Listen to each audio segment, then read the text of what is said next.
Alright guys, so today we are going to be taking a look at the Aile Striker option set 1 for the entry grade Strike Gundam or the high grade, whichever one you have.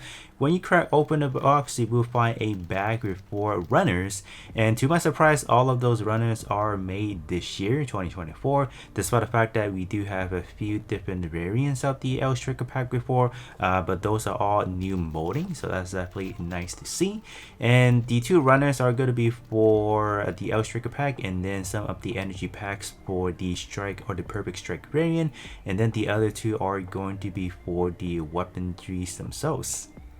After putting together everything, we'll find ourselves a color accurate Aile Strike packs, 3 different connection points to the back part, and then 3 different weaponries to equip onto Strike Gundam.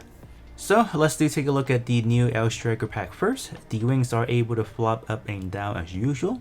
The thrusters has a better movement than I had imagined, so you are able to open up the wings at a better angle than I've ever seen before. So as far as making any of your dynamic poses, I don't even think there will be a problem with that. As far as the connection point goes, we do have 3 different ones. We have a single 3mm pegs, that's the traditional one, and then we have 2 different angles of the double 3mm peg as well. So let's take a look at the single 3mm peg first, and then it will just plug in nicely into the backpack, and then we can connect it to the Strike Gundam.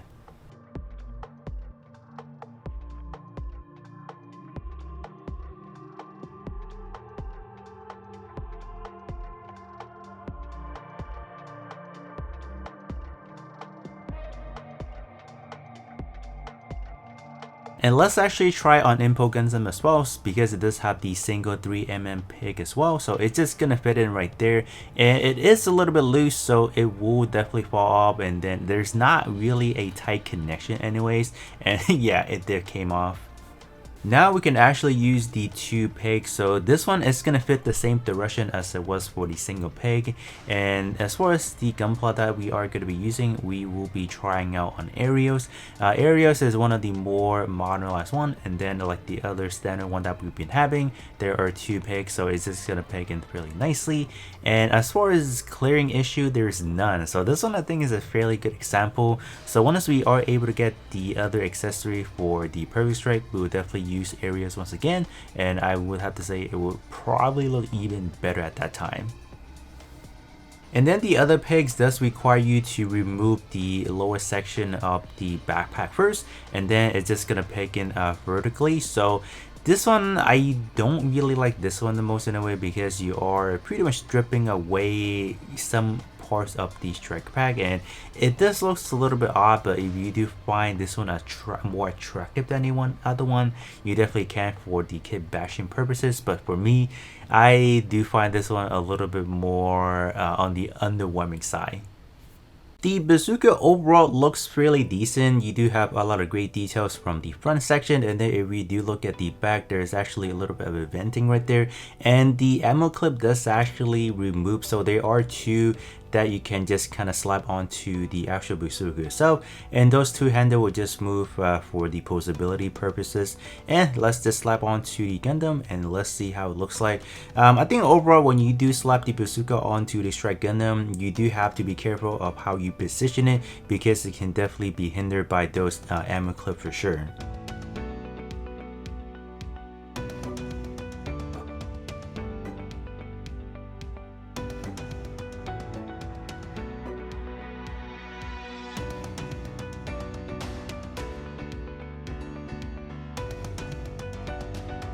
Now taking a look at the shotgun. So this is a shotgun, I believe one of the episode where Kira actually stole during one of the underwater fight. So this one is, similar construction. You have 2 parts that's just kind of sandwiched together, and that's kind of it. And then you can just fit it onto either side of the hand, and then it's just gonna look good. Overall, I would definitely have to say the detail on the shotgun is actually pretty good as well. Now take a look at the Grand Slam. So the Grand Slam does have the ability, as far as the blade, kind of rotate inward, where you can kind of have it like a storage mode. As far as mounting the Grand Slam onto Strike Gundam, First of all, you would have to remove the hand cover, and then you can slide the Grand Slam into the hand and then put the cover back on. As far as how stable it is, I think it's actually quite good. Throughout my time posing with the Grand Slam, I wouldn't have the Grand Slam, let's say, being carried by the gravity and then being out of place, so it's actually overall pretty good.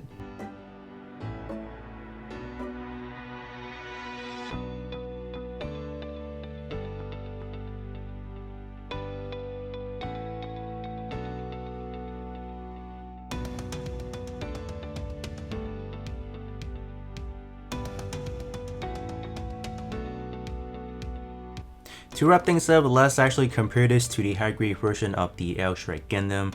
The biggest improvement from the option set is definitely the wings now feel a little bit better in proportion. The one from high grade just feels a little bit dull and underwhelming. For my, I have painted it in red, so that's why it's not as obvious as like it's just a singular piece, but it does looks a little bit thin if you do compare it to the option set. The next key differences is the new version can actually move the wings backwards. Supposedly that is in use for the when we do have the other option set too, to make it into the perfect strike. One thing to note is that the high grade, you can kind of see that they are connection point to make it into the perfect strike, because you do have the slot for the extra pack battery, but I don't recall there's ever one for the actual high grade revive. The only one that we currently have is the remaster that is in celebration of when they remastered the whole Gundam Seed. So for that one, they actually remake a perfect strike, because in the remaster of Gundam Seed, they did actually have perfect strike. But that one obviously isn't that good either, because there's just a lack of color separation. But other than that, that is going to be pretty much it for my review of the option set 1, and I'll be catching you guys all on the next one.